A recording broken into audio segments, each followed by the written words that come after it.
Hi everyone, Dr. Timothy Gallagher here again at Maragal Medical. Have you ever had symptoms of numbness or tingling in the arms or hands? Well, this week our medical director, Dr. Michael Marciello, will be talking to you about the number of different conditions that can cause numbness and tingling in the hands, as well as the many treatment options that we have here at our integrated medical clinic to resolve those symptoms. You're not going to want to miss this one. Take it away, Dr. Mike.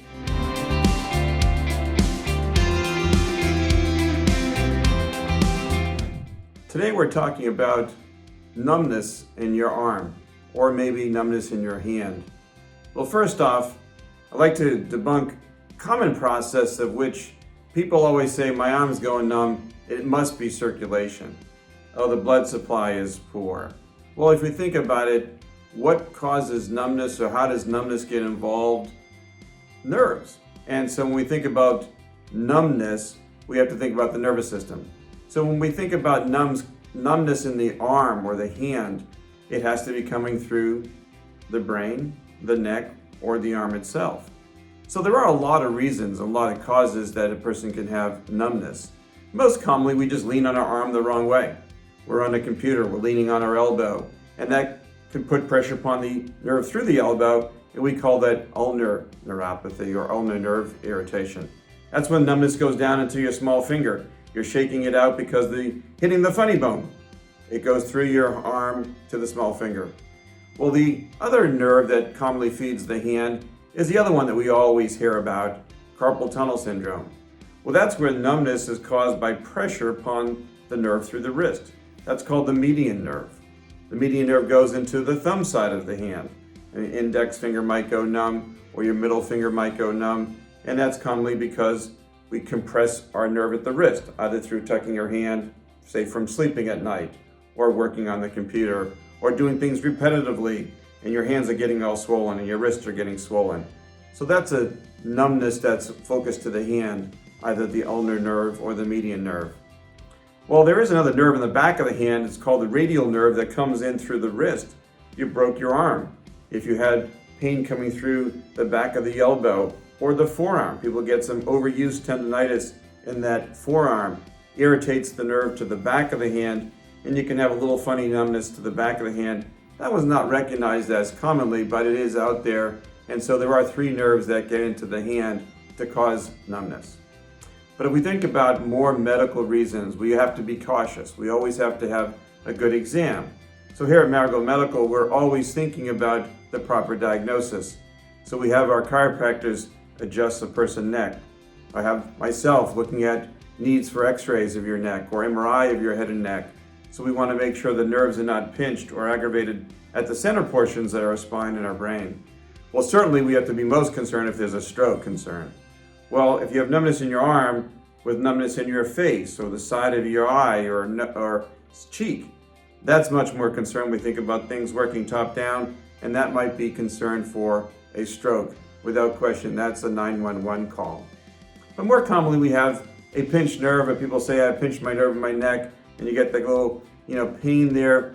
Well, commonly, if it doesn't come with numbness, we think about, well, the nerve is not really involved, so you didn't pinch the nerve, but you may have aggravated the muscles and it tightened up and gave you this, stiff neck. But when you do get a neck pain, difficulty turning to one side, or pain running down the entire arm, that could be actually a pinched nerve.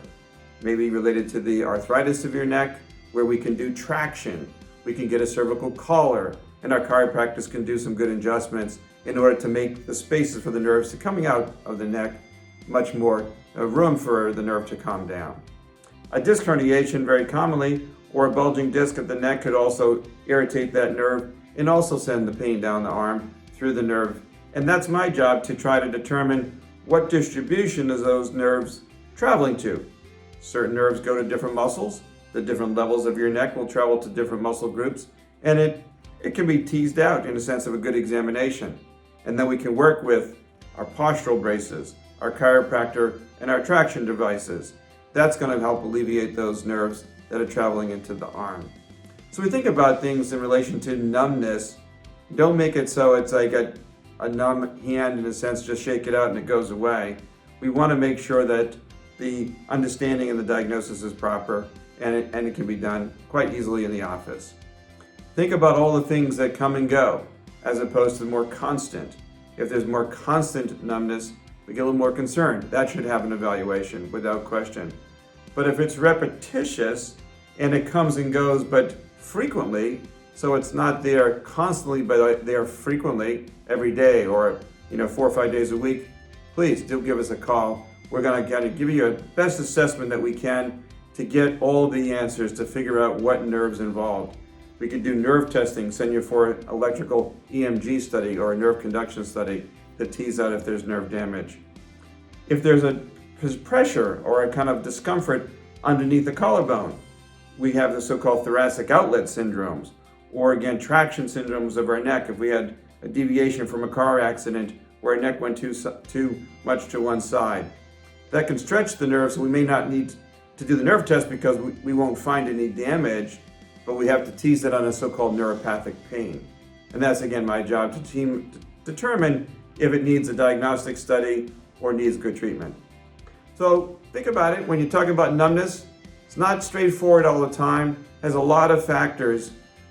Give us a call. Here at Maragal Medical, we're going to take a team approach to look at it, where we can do the diagnostic assessments, chiropractic treatment, use our braces, use our physical therapist to get you stronger, give you ergonomic postures and positions to keep it under control.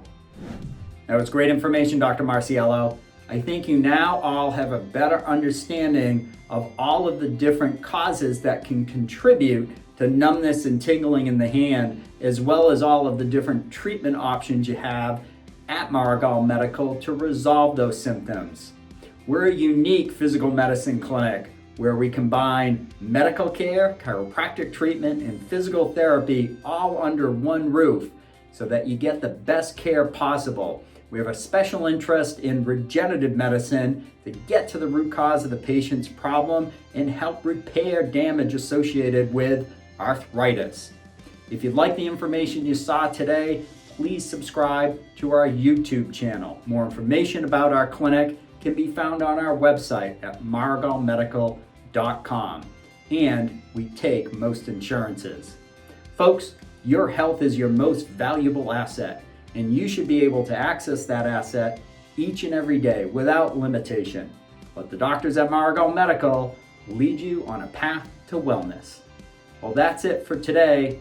I hope you learned something. Have a great rest of your week. We'll see you again soon.